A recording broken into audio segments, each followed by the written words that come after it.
안녕하십니까. 한국교회 정화방송입니다.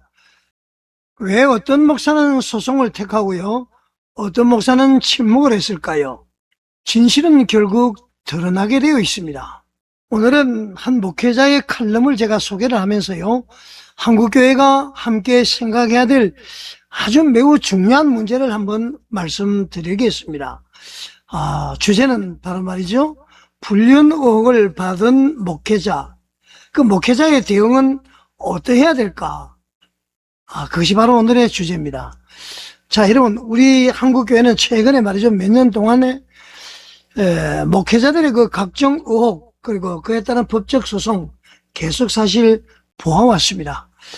어떤 목회자는 말이죠, 언론을 상대로 소송을 제기하고요, 유튜브 영상을 삭제해달라, 그렇게 이제 요구를 하고, 또 게시 금지 가처분까지 신청을 합니다. 반면에 어떤 목회자는 전혀 다른 모습을 보였습니다. 자, 오늘은 말이죠, 두 목회자의 그 모습을 비교를 한번 해보려고 합니다, 여러분. 첫 번째 이야기입니다. 사건은 지금부터 한 14년 전, 그러니까 2012년경에 장소는 대전의 한 대형 교회였습니다. 주일 오전 예배 시간에요, 수천 명의 성도들이 예배 드리고 있는 가운데 한 젊은 여성이 말이죠, 어린아이를 안고 맨 앞줄에 앉아 있었습니다. 이제 목사님께서 열심히 이제 설교를 하고 있는 그 순간에 갑자기 이 여성이 소리를 지르면서 말이죠, 그 아이가 아마 이름이 개똥인 것 같습니다. 개똥아, 저기가 바로 내 아빠야. 그러면서 목사님을 가르치면서 그 자기 아이의 아빠가 목사님이라고 이렇게 얘기를 합니다. 여러분, 그 예배 시간, 설교 시간에 예배당은 어떻게 됐을까요? 완전히 얼어붙었습니다. 성도들은 큰 충격을 받았습니다. 여러분 한번 상상해 보십시오. 자, 이 말이 사실이라면은 담임 목사가 불륜을 저질렀고요, 아이까지 있다는 의미가 되기 때문이죠. 예배당 안에는 아주 긴장감이 흘렀습니다. 자, 그렇다면은 그 목사는 어떻게 대응했을까요? 보통 사람이면은 당장 끌어내, 뭔 정신 나가는 사람이 저렇게 와 있어, 경찰을 불러, 명예훼손이야, 뭐 장로들도 막 난리를 쳤을 겁니다. 자, 그리고 말이죠, 그에게 손해배상 소송을 제기했을 수도 있습니다. 자, 그렇지만은 그 목사는 전혀 다른 반응을 보였다는 겁니다. 그는 단 한마디만 했다고 그래요. 그냥 내버려 둬라. 그리고 아무 일도 없었다는 듯이 설교를 계속 이어갔습니다. 자, 이 칼럼의 필자는 바로 박성학 목사님인데요, 이 박성학 목사님은 이 장면을 보면서요, 오히려 성도들이 그 목사에 대해서 더 큰 신뢰를 갖게 되었다, 그렇게 평가를 했습니다. 왜냐하면 여러분, 당황하지 않았습니다. 흥분하지 않았기 때문입니다. 오히려 말이죠, 저 여성에게 문제가 있는 것이 아닌가, 이렇게 이제 생각하는 분위기가 형성되었다는 것입니다. 물론 말이죠, 이 사례 하나만으로 사실관계를 단정할 수는 없을 겁니다. 그러나 중요한 것은 여러분, 이 위기 앞에서 보여준 대응 방식, 그 대응 방식이 대단한 것 아닙니까, 여러분? 자, 그리고 나중에 들어보니까 그 목사님은 예배당도 문 잠그지 말라,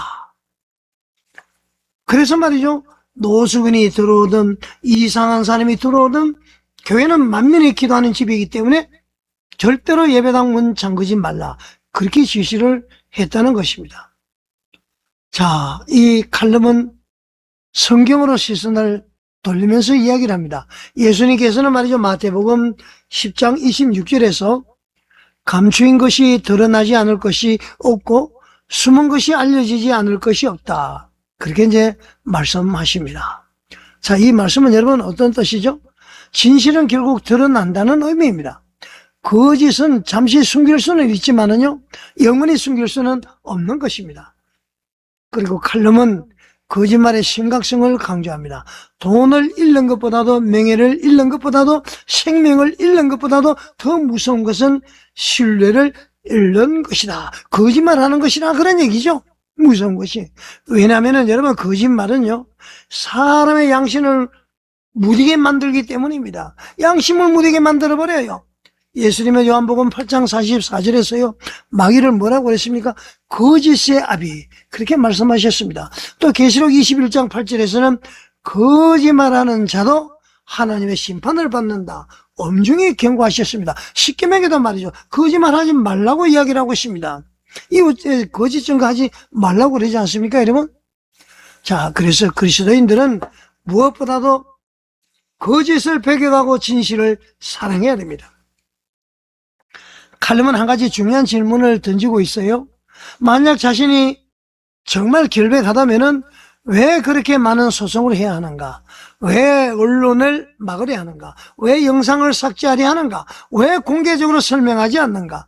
이것이 필자의 문제제기였습니다. 자, 여러분, 여기서 한 가지 분명히 말씀드리고 싶습니다. 의혹이 있다고 해서 곧바로 유죄가 되는 것은 아니에요. 의혹이 있다고 해서 그것이 바로 사실이 될 수는 없습니다. 사실 여부는 증거와 적법한 절차를 통해서 확인되어야 합니다. 손해의 피해자가 있으면 안 되죠. 자, 그러나 동시에 말이죠. 교회의 지도자는 법적 책임, 그것만이 전부 책임이 아니에요. 도덕적인 책임과 영적인 책임도 함께 생각해야 되는 것이 교회의 지도자의 위치인 것입니다. 여러분, 성경은 말이죠. 감독은 책망할 것이 없어야 한다 말씀했습니다. 또한 말이죠. 세상 사람들에게도 선한 증거를 얻어야 한다 이렇게 말씀하셨어요. 누가요? 지도자는. 지도자의 삶은 교회 전체의 신뢰와 직결되기 때문에 그런 것 같습니다. 칼럼은 마지막으로 이렇게 권면합니다. 만약에 부끄러울 것이 없다면은 성도들 앞에서, 언론 앞에서, 국민 앞에서 직접 설명하고 의혹을 해소하고 필요하다면은 한국 교회에 실망을 준 부분에 대해서도 책임 있는 자세를 보이라. 그렇게 주장을 하고 있습니다. 박성학 칼럼에서. 바로 예도 순복음교회 이영훈 목사님의 불륜 의혹을 가지고 이야기를 하는 것 같습니다. 자, 하나님께서 사랑하는 여러분, 오늘 우리가 기억해야 할 것은 말이죠. 누군가를 정죄하는 일이 아니에요. 오히려 교회의 거룩함을 어떻게 회복할 것인가.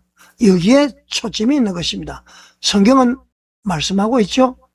감추인 것이 드러나지 않을 것이 없다. 여러분, 결국 진실은 드러나게 되어 있습니다. 때가 이럴 때에 드러나는 것입니다. 그러므로 우리는 말이죠. 거짓이 아니라 진실을 추구해야 되고요. 은폐가 아니라 회개를 촉구해야 됩니다. 소송보다도 또 먼저 진실한 설명과 책임 있는 자세를 선택하는 한국교회가 되기를 소망해 봅니다.